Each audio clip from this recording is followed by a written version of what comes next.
और इसीलिए एक तारीख चुनी गई 26 जनवरी, क्योंकि आजादी मिलती है पर स्वराज तब आता है जब देश अपने कानून से चलता है। नेहरू जी का संदेश साफ था कि रिफॉर्म से आजादी नहीं मिलती, आजादी के लिए संकल्प चाहिए। 15 अगस्त 1947 को भारत आजाद तो हुआ, लेकिन 26 जनवरी 1950 को भारत ने पूरी तरह से अपना राज संभाला। लेकिन सच तो यह है कि 26 जनवरी 1950 से लेकर आज तक लाल किले पर कभी भी तिरंगा फहराया ही नहीं गया।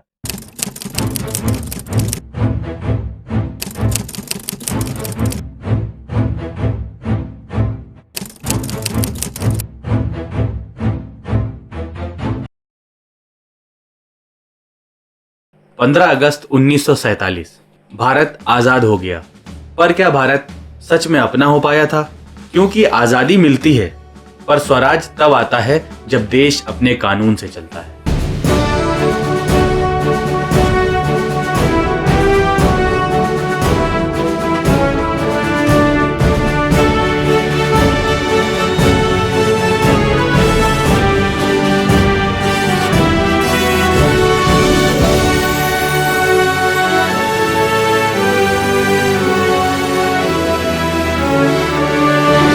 और इसीलिए एक तारीख चुनी गई 26 जनवरी। ब्रिटिश राज के दौर में कांग्रेस के कई अधिवेशन हुए, लेकिन लाहौर अधिवेशन एक टर्निंग पॉइंट बना।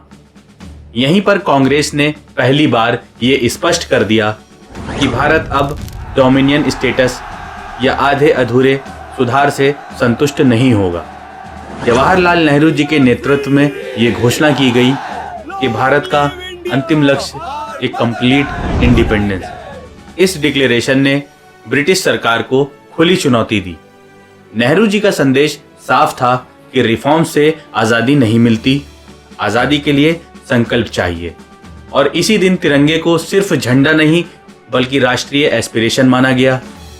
गांव-गांव, शहर-शहर लोगों ने इसे ब्रिटिश रूल के खिलाफ अपनी पहचान बनाया और हर साल 26 जनवरी को इंडिपेंडेंस डे की तरह मनाया जाने लगा। लोग प्लेज लेते थे कि भारत को आजाद करा के रहेंगे और इसी तरह 26 जनवरी एक पॉलिटिकल रेजिस्टेंस सिंबल बन गया। जब 1949 में संविधान तैयार हो गया तो लीडर्स के सामने सवाल था कि इंडिपेंडेंस कब घोषित हो, तो जवाब था 26 जनवरी, ताकि भारत की रिपब्लिक उस संकल्प से जुड़ी रहे जो 1930 में लिया गया था। और इसी तरह 26 जनवरी सिर्फ एक तारीख नहीं रहा बल्कि आजादी के वादे की पूर्ति बन गया। और जब भारत आजाद हुआ तो सबसे बड़ा सवाल यह था कि इस देश को कौन से नियम चलाएंगे। जवाब था संविधान, एक ऐसा कानून जो सिर्फ सरकार को नहीं बल्कि पूरे देश को डिसिप्लिन करे। 2 साल 11 महीने 18 दिन और 165 बैठकें, हजारों घंटों की बहस, हर धर्म, हर वर्ग और हर राज्य की आवाज।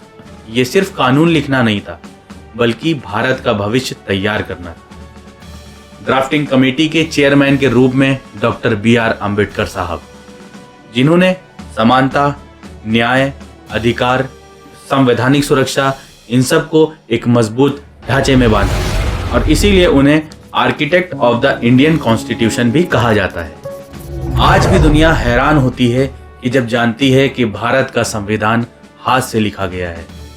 हर एक पन्ना एक कलाकृति है, इसमें भारत की सभ्यता और इतिहास समाया है। राम और महाभारत, बुद्ध और अकबर, ये सब दर्शाता है कि भारत का संविधान सिर्फ एक कानून नहीं, सिविलाइजेशन डॉक्यूमेंट है। बाबा साहब अम्बेडकर ने चेतावनी दी कि संविधान सब कुछ नहीं होता अगर उसे चलाने वाले ईमानदार ना हो। अम्बेडकर जानते थे कानून तभी काम करता है जब नियत साफ हो और लोकतंत्र जिंदा हो। इसीलिए उनका ये वाक्य आज भी उतना ही जिंदा है जितना कि 1950 में था। 15 अगस्त 1947 को भारत आजाद तो हुआ, लेकिन 26 जनवरी 1950 को भारत ने पूरी तरह से अपना राज संभाला। इस दिन ब्रिटिश गवर्नर जनरल का पद खत्म हुआ, भारत एक संपूर्ण गणराज्य बना, संविधान लागू हुआ और देश का हेड ऑफ स्टेट अब राष्ट्रपति बना। यह सिर्फ सरकारी बदलाव नहीं था बल्कि ये सोच का बदलाव था। डॉक्टर राजेंद्र प्रसाद का पहला राष्ट्रपति बनना इस बात का प्रतीक था कि भारत का लोकतंत्र विद्वता, विनम्रता और समर्पण पर खड़ा होगा। राजपथ पर तिरंगा फहराते हुए उन्होंने दुनिया को दिखा दिया था कि भारत अब किसी शासन का अनुयायी नहीं बल्कि अपना स्वामी है। और अपने पहले संबोधन में राष्ट्रपति ने 3 बातें स्पष्ट करी। पहला, लोकतंत्र की जिम्मेदारी, दूसरा, अधिकार और कर्तव्य, और तीसरा, यूनिटी इन डाइवर्सिटी। उनका संदेश था, संविधान तभी जीवित रहेगा जब देश का सबसे कमजोर नागरिक भी खुद को इस व्यवस्था का हिस्सा माने। इसलिए 26 जनवरी परेड से ज्यादा प्रतिज्ञा का दिन है, और शक्ति से ज्यादा संयम का दिन है, और झंडे से ज्यादा संविधान का दिन है। ये दिन याद दिलाता है कि भारत की ताकत उनके लोगों में है। 26 जनवरी 1950 को जब भारत रिपब्लिक बना तो इस नए देश को दुनिया के सामने अपनी एक पहचान रखनी थी। इसलिए पहली Republic day parade Irfan stadium, जो कि एक राष्ट्रीय स्टेडियम था, वहां आयोजित हुई। ये एक सिंबॉलिक बिगनिंग थी, एक नया भारत अपने पैरों पर खड़ा होता हुआ। कुछ सालों बाद परेड को शिफ्ट किया गया राजपथ पर, ताकि राजधानी के बीचों बीच लोकतंत्र का ये उत्सव हर नागरिक तक पहुंच सके। राजपथ सिर्फ एक सड़क नहीं थी, बल्कि ये शक्ति और परंपरा का एक मंच थी। जैसा कि आप सब जानते हैं कि 2022 में इसका नाम राजपथ से बदलकर कर्तव्य पथ रख दिया गया, ताकि ये याद रहे कि लोकतंत्र सिर्फ अधिकार नहीं, कर्तव्य भी मांगता है। और इस बदलाव के साथ रिपब्लिक डे परेड का संदेश और भी गहरा हो गया। और रिपब्लिक डे परेड को दुनिया में खास बनाता है इसका यूनिक फॉर्मेट, मिलिट्री पावर का प्रदर्शन, सिविल सोसाइटी और राज्यों की भागीदारी, कल्चर और डिफेंस का संगम। इस एक परेड में भारत अपना हार्ड पावर और सॉफ्ट पावर दोनों दुनिया को दिखाता है। परेड में आर्मी, नेवी और एयर फोर्स के contingents, modern missiles, indigenous defence system, discipline और प्रिसीजन।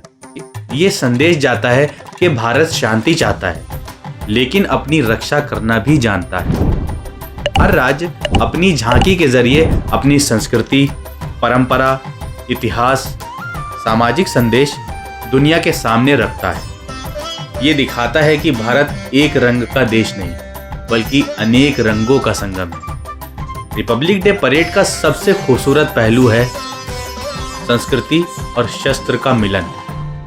एक तरफ फोक डांसेस और कला, दूसरी तरफ मिसाइल्स और मार्चिंग बूट्स। ये वही भारत है जहां शस्त्र उठाना आखिरी विकल्प है, पर जरूरत पड़े तो पीछे भी नहीं हटता। आधुनिक रिपब्लिक डे परेड्स में महिला कॉन्टिंजेंट्स का शामिल होना बदलते भारत की तस्वीर है। ये सिर्फ पार्टिसिपेशन नहीं, बल्कि लीडरशिप का संकेत है।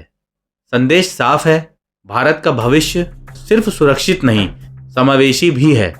लेकिन यहाँ पर देश का सबसे बड़ा कंफ्यूजन पैदा होता है कि आज भी लोग पूछते हैं कि पहली बार जब 26 जनवरी मनाया गया तो कौन से प्रधानमंत्री ने लाल किले पर झंडा फहराया था। लेकिन सच तो यह है कि 26 जनवरी 1950 से लेकर आज तक लाल किले पर कभी भी तिरंगा फहराया ही नहीं गया। और ये गलती सिर्फ एक सवाल नहीं, ये भारत के 2 सबसे बड़े राष्ट्रीय दिनों के अर्थ को मिला देती है। आइए इस भ्रम को पूरी तरह तोड़ते हैं। लाल किला ब्रिटिश हुकूमत का पावर सेंटर रहा है, इसीलिए 15 अगस्त 1947 को जब देश आज़ाद हुआ तो भारत के प्रधानमंत्री ने लाल किले से झंडा फहराया, ताकि दुनिया को संदेश जाए कि शासन अब भारतीयों के हाथ में है। 15 अगस्त का अर्थ है ब्रिटिश रूल का अंत, पॉलिटिकल फ्रीडम और सरकार का जनता के हाथ में आना। इस दिन लाल किले से प्रधानमंत्री बोलते हैं, क्योंकि पीएम इलेक्टेड गवर्नमेंट का प्रमुख चेहरा होता है। लेकिन 26 जनवरी का अर्थ बिल्कुल अलग है। इस दिन भारत अपने रिपब्लिक होने का जश्न मनाता है, और इसीलिए तिरंगा फहराया जाता है कर्तव्य पथ पर, जो राष्ट्रीय कर्तव्य और संविधान का प्रतीक है। ये जगह परेड के लिए चुनी गई क्योंकि यहाँ से भारत अपनी सेना, अपनी संस्कृति और अपनी लोकतांत्रिक शक्ति दुनिया के सामने रखता है। जब हम 15 अगस्त और 26 जनवरी को एक जैसा समझने लगते हैं तो हम आज़ादी और लोकतंत्र के बीच का फर्क भूल जाते हैं। 15 अगस्त हमको आज़ादी देता है और 26 जनवरी हमको जिम्मेदारी देता है। तो जब कोई पूछे कि 26 जनवरी को पहली बार लाल किले से झंडा किसने फहराया था, तो आपका जवाब होगा किसी ने भी नहीं। किसी प्रधानमंत्री ने 26 जनवरी को लाल किले से झंडा नहीं फहराया था, क्योंकि ये सवाल ही गलत है। इस सच को समझना भारत के लोकतंत्र को समझना है। 1950 से लेकर आज तक 26 जनवरी सिर्फ एक परेड नहीं रहा, ये भारत के बदलते समय का आईना बन गया। कभी ये दिन संकट से गुजरा तो कभी शक्ति का प्रदर्शन बना और कभी बदलते भारत की पहचान। 1975 से 1977 के दौरान भारत ने इमरजेंसी इन इंडिया का सामना किया। इस समय लोकतांत्रिक अधिकार सीमित थे, राजनीतिक तनाव चरम पर था, जिसकी वजह से राष्ट्रीय उत्सवों पर भी असर पड़ा। रिपब्लिक डे परेड छोटी कर दी गई, ज्यादा शान और शौकत नहीं और सिंबोलिज्म पर ज्यादा जोर। ये दिखाता है कि जब लोकतंत्र कमजोर होता है तो उसका सबसे पहला असर राष्ट्रीय प्रदर्शन पर पड़ता है। 1972 से रिपब्लिक डे पर चीफ गेस्ट बुलाने की परंपरा शुरू हुई। इसका मतलब था भारत दुनिया को संदेश दे रहा था कि वो अकेला नहीं बल्कि ग्लोबल डिप्लोमेसी का हिस्सा है। शुरुआती चीफ गेस्ट में रहे यूएसएसआर, कोल्ड वॉर एरा के स्ट्रेटेजिक पार्टनर फ्रांस और यूनाइटेड किंगडम। ये चॉइस बताती है कि भारत उस समय किस जियोपॉलिटिक्स पर खड़ा था। समय के साथ भारत की फॉरेन पॉलिसी बदली। आज रिपब्लिक डे के chief guest Africa, Latin America, south east Asia और डेवलपिंग नेशंस। इसका संदेश साफ है, भारत अब सिर्फ सुनने वाला देश नहीं बल्कि लीडरशिप रोल में आता हुआ देश है। रिपब्लिक डे परेड अब डिप्लोमेसी का भी एक पावरफुल स्टेज बन चुकी है। पहले परेड में महिलाओं की भूमिका सीमित थी, लेकिन आज महिला soldiers, all women contingents, leadership roles ये बदलते भारत का प्रतीक है, जहां सुरक्षा सिर्फ पुरुषों की जिम्मेदारी नहीं है। आज परेड में स्वदेशी missiles, made in India defence system और इंडाइजनस टेक्नोलॉजी। संदेश साफ है, भारत अपनी सुरक्षा अब खुद डिजाइन करता है। ये आत्मनिर्भरता का लाइव शोकेस है। 21 गन सैल्यूट सिर्फ बंदूक चलाना नहीं होता, ये राष्ट्रीय सम्मान का सबसे बड़ा प्रतीक है। इस परंपरा की शुरुआत समुद्री सेनाओं और राजशाही परंपराओं से हुई, जहां 21 का अंक सबसे अधिक शक्ति और सम्मान का प्रतीक माना गया। भारत में 21 गन सैल्यूट राष्ट्रपति को दिया जाता है, क्योंकि राष्ट्रपति देश के हेड ऑफ स्टेट होते हैं और संविधान के प्रतीक भी। गन सैल्यूट का मतलब है कि सेना संविधान के अधीन है, ताकत कानून से ऊपर नहीं, और बंदूक भी लोकतंत्र को सलाम करती है। जब 21 तोपों की गूंज होती है तो वो पूरे देश को ये याद दिलाता है कि भारत में शक्ति का अंतिम अधिपति संविधान है। रिपब्लिक डे परेड को अक्सर कड़ी ठंड, बारिश और कठिन परिस्थितियों में भी जारी रखा जाता है। सवाल उठता है क्यों? तो जवाब सिर्फ परंपरा नहीं, तो जवाब है कंटिन्यूटी ऑफ द रिपब्लिक। इसका मतलब सरकार बदल सकती है, नीतियां बदल सकती हैं, नेता बदल सकते हैं, लेकिन संविधान का चलना कभी नहीं रुकता। परेड का ना रुकना यह संदेश देता है लोकतंत्र किसी एक व्यक्ति पर निर्भर नहीं, राष्ट्रीय व्यवस्था इंटरप्टेड चलती रहती है। भारत हर मुश्किल में भी एकजुट खड़ा रहता है।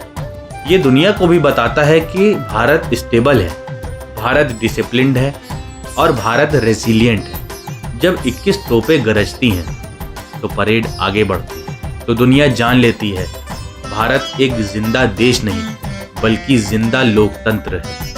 15 अगस्त हमें आज़ादी देता है, पर 26 जनवरी हमें जिम्मेदारी देता है। ये दिन याद दिलाता है कि भारत सिर्फ एक जमीन का टुकड़ा नहीं बल्कि भारत एक संविधान है, और जब तक संविधान जिंदा है भारत जिंदा है। तो ये था 26 जनवरी का इतिहास, जो बहुत से लोग नहीं जानते हैं। इस वीडियो को यहीं पर समाप्त करते हैं। मिलते हैं एक नई वीडियो में एक नई कहानी के साथ। अगर हमारी वीडियो आपको पसंद आई हो तो चैनल को सब्सक्राइब, वीडियो को लाइक और शेयर ज़रूर करें।